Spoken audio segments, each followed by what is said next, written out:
Welcome back mga ka-TV. Ang video na tatalakayin natin ngayon ay ang chapter 58 ng The Most Notorious Talker Runs the World's Greatest Clan, at kung bago ka lang sa channel ko ay huwag mahiyang mag-like, subscribe o follow at i-click ang notification bell para ma-notify ka sa susunod na video. Paalala, ang video na tatalakayin natin ngayon ay maaaring mag-iba mula sa ilalabas na anime.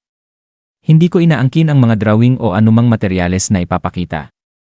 Ang layunin ko ay magpakita ng suporta at magbigay ng impormasyon tungkol dito. Ang lahat ng kredito ay nananatili sa mga orihinal na may-ari. Maraming salamat. Lubhang nagulat ang warden ng bilangguan nang makita sina Noel at ang kanyang grupo sa loob ng pasilidad. Nanginginig ang kanyang boses habang tinatanong kung bakit sila naroon.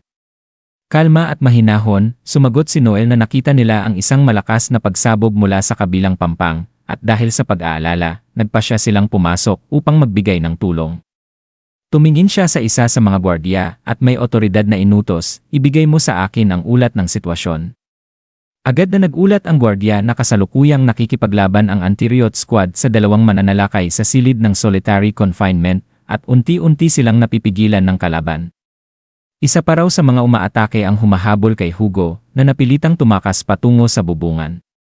Napaisip si Noel at sinabi na malamang ang pagsabog ay kagagawan ng mga kalabang naghanda ng ambush laban sa kanila. Habang lalo pang kabado ang warden, inutusan niya si Noel at ang kanyang grupo na huwag manghimasok at tulungan pagdakip sa mga umaatake. Ngunit nagsimulang magsalita si Noel ng may tusong pananalita, tinatanong kung sino ba ang makikinabang kung mapapatay si Hugo, ang taong kasalukuyang laman ng mga usap-usapan sa politika. Lalong nanlaki ang mga mata ng warden sa mga salitang iyon. Lalong pinatindi ni Noel ang kanyang mga pahiwatig na kung sakaling ang kagawaran ng katarungan mismo ang nasa likod ng pag-atake, kahit mapatay man si Hugo ng walang bakas, may isang tao pa rin kailangang sisihin at malamang na siya yon. Nagsimulang manginig at pagpawisan ang warden habang nagtatanong kung ano ang dapat niyang gawin. Ngumiti ng banayad si Noel at sinabing, gampanan mo ng tapat ang tungkulin mo, ngunit sabay idinugtong na kahit humingi pa ito ng tulong sa mga ahensya ng gobyerno, hindi naman tiyak kung maaasahan ang mga iyon. Nang ipaalala pa ni Noel na ang kanilang grupo ay ang mismong mga taong kumalaban sa katiwalian ng kasalukuyang ministro ng katarungan, lalong kinabahan ang warden.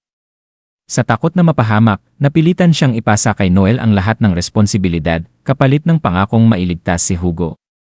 Tumakbo siyang palayo habang sigaw ng sigaw na ayaw niyang maging scapegoat.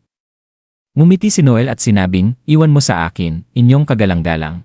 Pagkaalis ng warden, napabuntong hininga si Kauga at napailing. Talagang matalim pa rin ang dila niya, sabi niya. Si Leon naman ay nagkomento na sa galing ni Noel sa pagsasamantala sa kahinaan ng iba, tila bagay siyang maging tagapagtatag ng isang kulto. Tumango naman si Alma na nagsabing lubos siyang sumasang-ayon. Habang nagbibiruan pa sila, isang gwardiya ang tahimik na nagbigay ng senyas kay Noel. Agad itong nilapitan ni Noel at nakilala na si Loki na nagbabalatayo. Mahinang sabi ni Loki, nadala ko na ang hinihingi mo. Pero kung hindi mo agad maililigtas si Hugo, magiging masama ang kalalabasan. Iniabot niya kay Noel ang isang susi, saka mabilis na naglaho sa gitna ng kabuluhan. Agad namang kumilos si Noel at nag-utos kay Leon. Dalhin mo si Kauga at Alma. Tulungan niyo ang anti-riot squad sa confinement wing. Ikaw ang bahala sa kanila. Tumango si Leon bilang tugon, samantalang si Noel ay tumakbo patungo sa bubungan, mahigpit na hawak ang susi. Kailangan kong ibigay ang kanyang prison release gift, bulong niya na may ngiting mapanukso. Samantala, sa bubungan, si Hugo ay halos mawalan na ng lakas, nakasandal sa gilid at wala nang matatakbuhan. Malamig ang hangin habang papalapit ang kanyang kalaban na may matalim na titig. Bigla itong sumugod at tinaga siya, ngunit nagawang harangin ni Hugo gamit ang kanyang posas, na agad namang nabasag. Alam niyang wala na siyang pagpipilian, lalaban siya o mamamatay. Grit na grit, sinubukan niyang gamitin ang kanyang kakayahan bilang puppeteer, sigaw ng creation. Ngunit bago pa man siya makapaglabas ng anuman, bigla siyang kuryentehin ng kwintas na pumipigil sa paggamit ng mga kakayahan, dahilan upang siya ay mapaluhod sa sakit. Alam ko na. Hindi talaga pwede, mahina niyang bulong habang papalapit muli ang kalaban para sa huling atake. Ngunit bago pa man sumapit ang espada, isang putok ng baril ang umalingaw-ngaw. Tinamaan nito ang sandata ng kalaban, dahilan upang mabaling ang atake. Dumating si Noel, nakatayo sa pagitan nila ni Hugo, at may bahid ng ngiti sa labi. "Heto o, isang regalo ng kalayaan," sabi niya habang ibinabato ang susi kay Hugo. Mabilis na binuksan ni Hugo ang kwintas at sa sandaling mahulog ito sa lupa, sumabog ang enerhiya mula sa kanyang katawan. Nagbago ang kanyang anyo, ang kanyang mga mata ay tumalim, at ang hangin sa paligid ay tila kumilos kasabay ng kanyang combat variation. Sa isang kisap mata, nakalikha siya ng 3 puppet na sundalo, mabilis, malakas, at sabay-sabay umatake. Hindi nakayanan ng kalaban ang bilis ng kanilang galaw at tuluyang natalo.